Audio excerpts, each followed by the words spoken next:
Welcome to Empowered by Iron, the podcast for female strength athletes by female strength athletes. We are your hosts, Dr. Kristen Lander from Fiercely Fueled Nutrition Coaching and Dr. Mary Morton, scientist and weightlifter. Together, we are Empowered by Iron. Hello, lovely ladies. Welcome to Empowered by Iron. This week, super exciting news. We wanted to thank our lovely Patreon supporters, our patrons. Kristen has some dope new audio equipment, don't you, Kristen? Woo! It is awesome. You've had a fancy recorder for a little while, but I was lagging behind. And so now we can record with some really super sweet equipment, and we don't have to rely on the world's shittiest internet any longer. I mean, if there were awards for shitty internet, yours would have to win. I don't see how you could get worse. I feel like it is kind of incredible that I have 2 online businesses living with this kind of internet. I don't know how you do it. It's like the dark You're a ages saint. over here in Walhalla. Anyway, yes. So thank you, patrons, because you helped make this possible. Hopefully we sound better in your ears. Hopefully. That's all I've ever wanted, is to sound better in your ears. So this week we wanted to talk about when Eat for Strength goes a little over the edge. When we've been eating for strength for so long that we may put on a little extra fluff with Eat for Strength. Yeah, because it's super when you're so eating for strength is all about eating you're right at basically your maintenance calories. So your maintenance macros, you're getting what your body needs to perform and recover.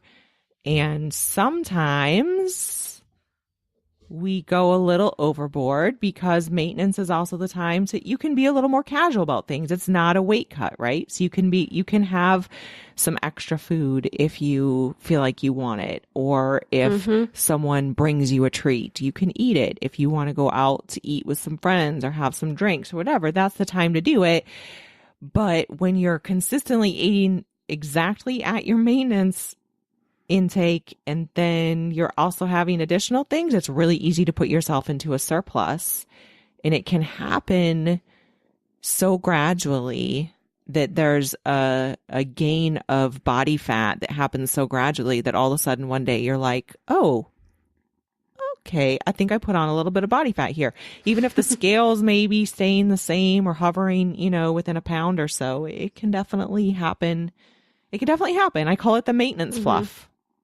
The maintenance fluff. Mind you, this is all happening while you're still getting strong because you're still following the principles, but you're putting on a little more than muscle.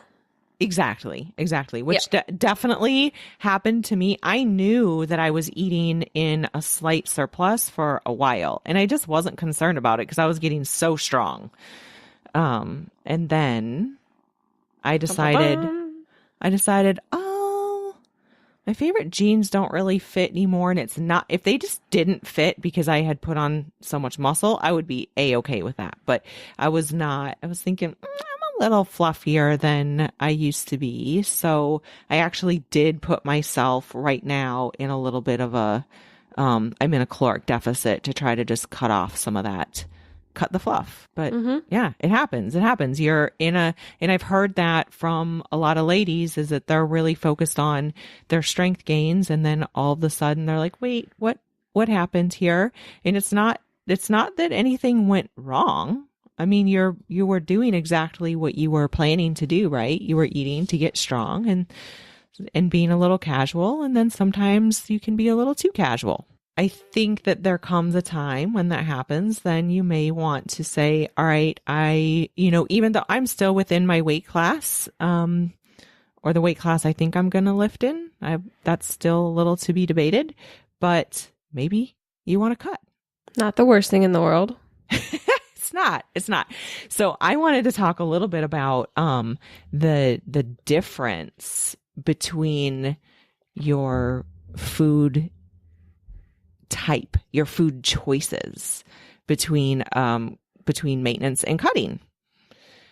because there's definitely a mindset shift that has to occur. And I know a lot of people it's the new year. A lot of people are trying to get rid of some of the Christmas or holiday weight that they put on, although probably a lot of that was water weight, but still there's some fluffiness that can occur over the holidays for sure. A lot of you are trying to get rid of that right now. So I thought I would share with you my strategies in my mind shift. It's really easy for me to go, shift in and out of, maintenance or cutting macros, but when I do that, I recognize that the foods that I eat are completely different. Right. Yeah. So I have a lot less carbs. I have a lot less fat than what I'm normally used to, especially when I was kind of purposely eating in a very slight surplus. When I say slight, I'm talking, maybe it was 100 or 200 calories a day, but over time, definitely added up. So one of the things I think that's really important when people are going to make that shift, that switch to a deficit. And by the way, if you got fluffy and you don't mind, you don't have to cut. Only ever cut if you feel like it is the right thing to do for you. Like we talked about in the resolutions episode. It has to be the right goal for you, and it has to be the right time. You have to be mentally prepared for it, I think is the biggest thing. So if you've decided that's you and you've put yourself in a caloric deficit, you need to understand that those foods that you consume are probably going to need to change.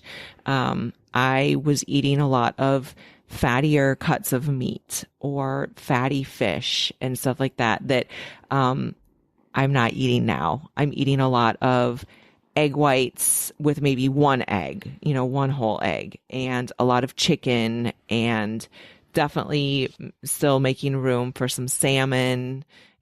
So the foods that you have to eat are different, right? You're going to have leaner foods. But I think one of the biggest things that a lot of people forget about is they're like, well, okay, so I'm in a caloric deficit, so I'm just going to eat less food. And they still eat the same kinds of foods that they were eating. And all of a sudden their plate just looks really sad.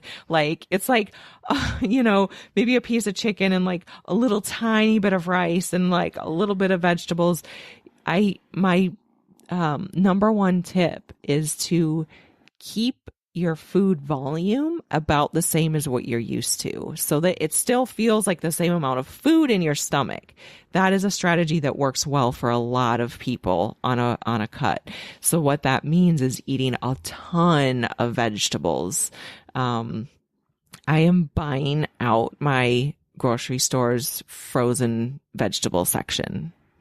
I think I've bought like all of the stir fry frozen peppers, all of them.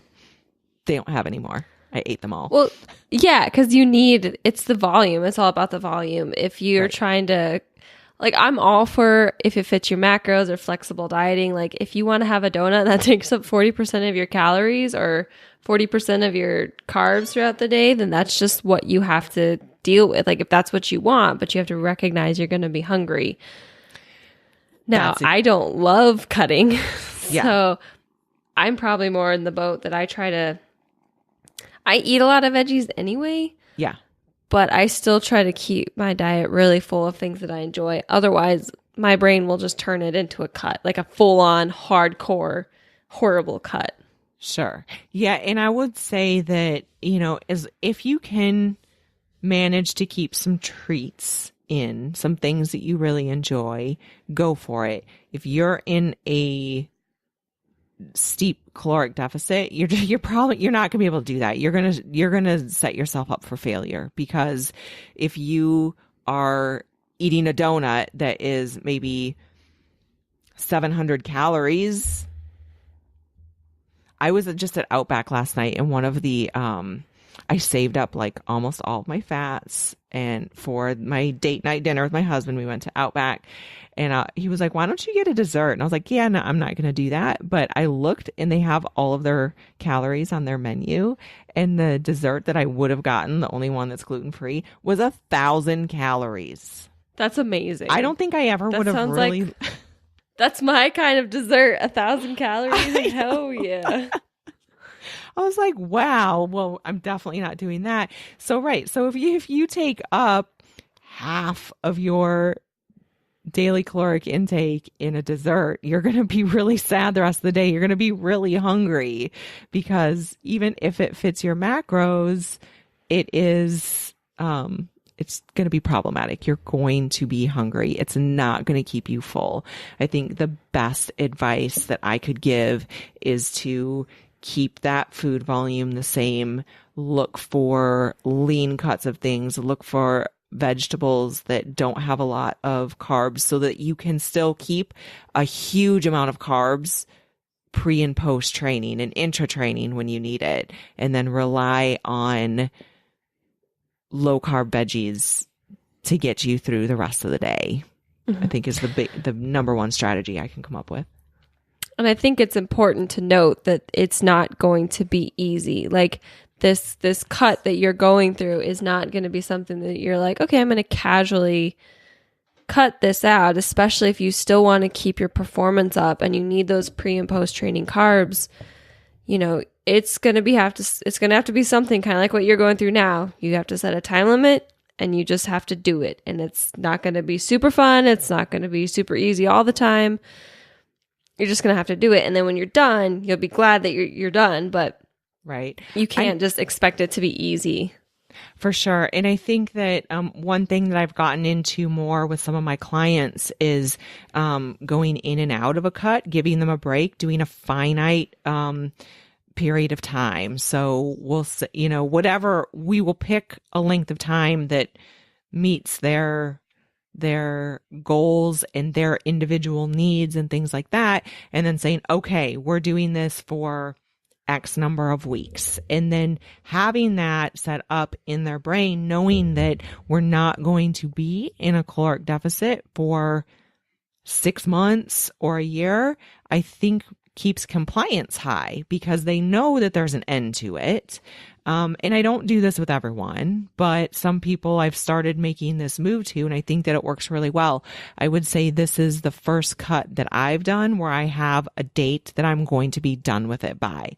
And that has helped me a ton to just say, you know what, I'm not going to have that dessert, but maybe in a couple of months, I will have it when it fits my macros again.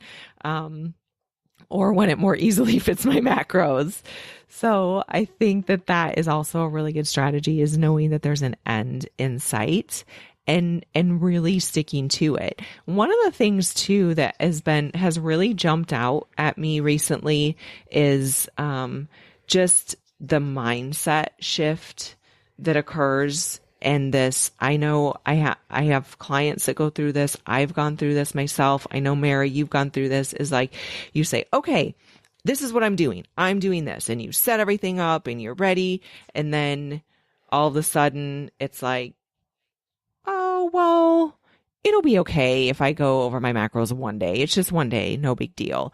And then that feeling of like, dang it, I didn't accomplish what I said I was going to do. And it's not that I went over on my macros because I was starving. It's because I either A, made the conscious decision to have something that I knew didn't fit, or I made bad food choices that made me really hungry later in the day. It's always a choice that you make, as long as you're not in some crazy caloric deficit where it's literally like the part of your brain that says, I'm starving, like feed me now, and you're ravenous. As long as it's not that, those feelings of disappointing yourself get old. They get really, really old, I think. And that is one thing. Well, I think it's about priorities. Like, if it's obviously not going to be your priority if all of a sudden you're like, well, I guess I can just have this one thing. I can just go over today. No, this is something we talk about in the Eat for Strength course. It's like you need to recognize what your priorities are. What are your goals? Yes. And you need to make a list of them, because if you don't have a list of what's most important to you, then when the time comes, when push comes to shove and you got to choose, you don't know which one to choose. You're probably going to falter on both of them. But if you put training above everything except family, well, then everything except family falls beneath training. Like that's just how you have to look at it. And you kind of have to be a little bit neurotic about it, especially when you have these shorter goals, like a 6-week cut that, if you take 2 days off, and you're going to be screwed. You're going to add an extra week or two to your cut. Exactly. Yep, exactly. And I think the feeling of being in control, and not only that, but just sticking to something that you said you were going to do, having the discipline to stick to things when they get maybe challenging is really empowering to realize that you can do that. Yep. So I went, my husband and I said we had date night last night. So we went to Outback Steakhouse. Okay. Cause we live in the middle of nowhere now. And so like we had to drive 45 minutes just to even get to a place that serves a decent steak. Anyway, we went to Outback, we went to see a movie, and those are things where I definitely normally would have had a glass of wine or a drink with dinner. I probably would have gotten some sort of treat at the movie theater, like popcorn or something. And doing those, being able to go still enjoy myself and have fun, doing something that my husband and I both really enjoy doing together, and still being able to stick to my goals, and being able to be disciplined enough to, when I'm standing there, this movie theater serves beer. And so my husband's ordering a beer, and he was like, "You want a cider?" And I was like, yeah, but no, I'm not going to right now. Maybe next time we come, I will. And that's so freeing to be able to make those kinds of decisions for yourself and know that they're staying consistent with the goals that you have for yourself right now. I'm not talking about denying yourself all of the time. That's not, you can't live that way. That's going to create some massive absolutely problems. Not. Yeah. That gets into like some mental health issue realms, which definitely not talking about doing that. But when you're on a cut, you have to be strict. That's just. No goal is ever accomplished without some kind of sacrifice. Exactly. Big or small, you have to sacrifice something. And sacrifice is such a negative word, but it's maybe a negative thing that has a very big positive impact, and then you don't fall into this whole victim mentality where you're like, "Oh, woe is me, I'm on a cut." You put yourself in a cut. "Oh, I can't have that food." You put yourself in a cut. Like, yeah, you can complain about it, but then maybe you shouldn't be in a cut. Maybe you need to reevaluate your fucking priorities. Yeah, exactly. If you're starting to feel like, "Woe is me, this sucks, I don't want to be doing this is horrible," all you can think about is like, "Why did I do this?" You're constantly not following your plan, then reevaluate your goals, because this isn't the right time for you. And it's not that there's something wrong with you, and it's not that you failed. It just means that this wasn't the right time for you to do this. You weren't mentally ready yet. And I can't stress enough how important it is to be mentally prepared to do a cut. It's not fun. People talk about it all the time on social media, and I feel like it sometimes gets glamorized. It's not fun. Anyone that's ever done it, it's just, even my clients who I give the most possible food to in a cut, there's, and they're like, "Wow, this is the easiest cut I've ever done." They still would want to eat more food if they could. That's the nature of being in a caloric deficit, is that your brain is like, I would definitely, I'm not hungry, but I would definitely eat more. Yeah, social media glorifies that shit. And it's a lot of these people who come on, they're like, hashtag get fit, get better. And they're like, "Let me follow me on this cut till nationals." And all of a sudden everyone thinks that they need to cut, which is typically what you and I are very much against. Like, yes. Listen, if you're just starting and this is the first podcast you're listening to, stop right now. Right. Go back and listen to any other ones that we talk about, Eat for Strength, because that's where our main concern is. If we could have a perfect world, every girl who wants to get into strength sports would start and just lift and then eat And that would be it. There would be no weight classes. The weight classes would only show up when you showed up to your competition. They're like, oh, you happen to weigh this. That means you're going to lift here. Like instead of this whole, well, I need to be smaller, smaller, smaller, we just need to lift. But there's the caveat. Like one of the people who messaged us about this Eat for Strength thing, you know, she is a very elite lifter, and it's just gotten to the point where she's like, okay, I need to do something about this. And that's fine. Her priority, her number one priority is to get strong.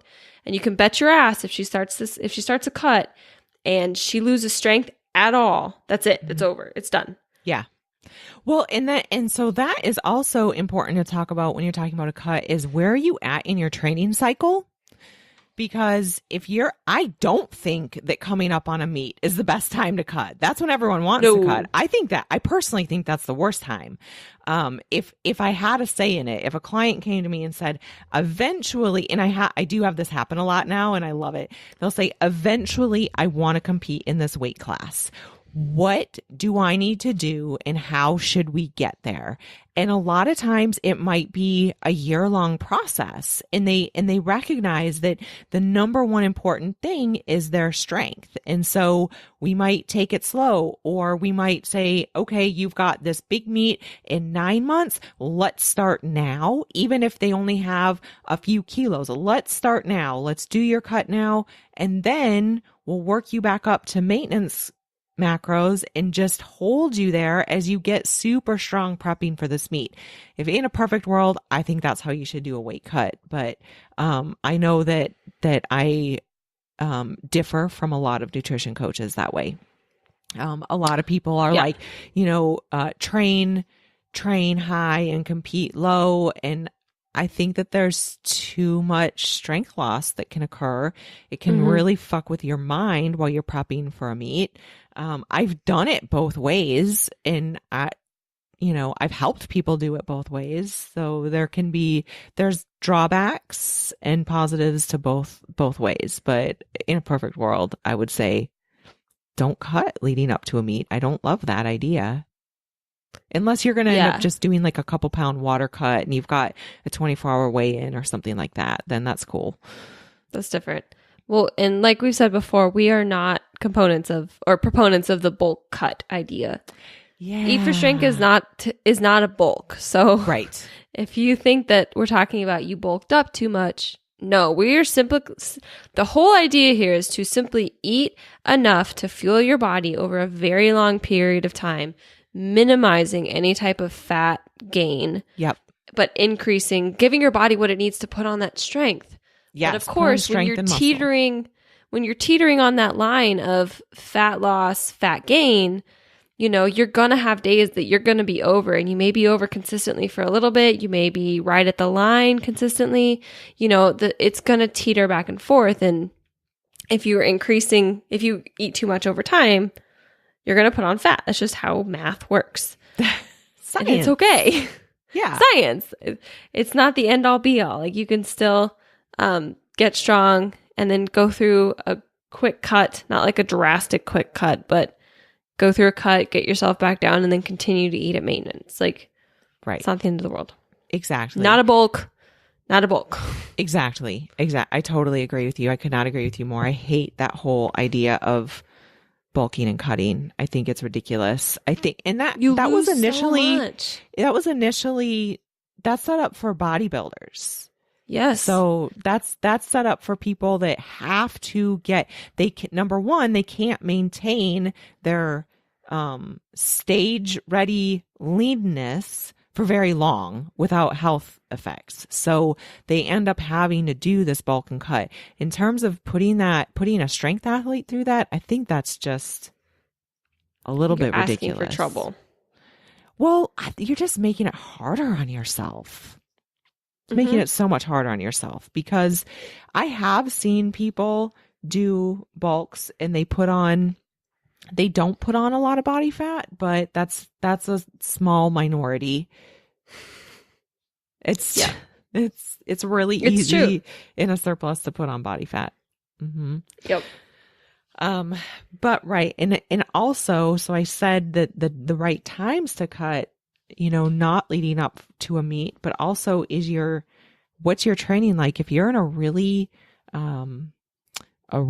intense training cycle, probably not the best time to cut. You'll hate yourself. Several months ago, I recognized that I was putting on some body fat, and I was like, well, I'm just going to rein things in a little bit. So I dropped my caloric intake down a little bit, and I didn't really notice it much during training. I thought, well, okay, so I lost just maybe a tiny bit of fluff. And this is back when I was starting to get a little overtrained. And it was just thinking about trying to put myself in a caloric deficit during that period of time where I was struggling to get through training and daily life as it was. There was no way I could have handled a caloric deficit then. Now my training is far different. I'm doing hypertrophy work. I'm not working over 70% really. Things are, it's high volume, and it's, for my body, the perfect time to be doing a cut.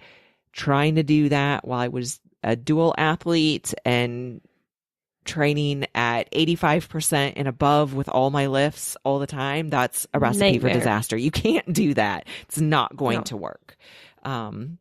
Which is another reason when I looked at my programming and I thought, this is the perfect time of any time I can think of to do a cut. So those things are important too. Yeah. So to sum it all up, when you are eating for strength, it's likely you may put on a little bit of extra stuff here and there, which is totally fine. If you're fine with it, that's great. You don't ever have to cut if you don't want to. If you want to, you need to take into consideration your mindset and what you put in your body to make the cut easier for you, and when you want to cut. Don't make anything big, drastic changes right before a really big meet. Yeah, I'm with you on that.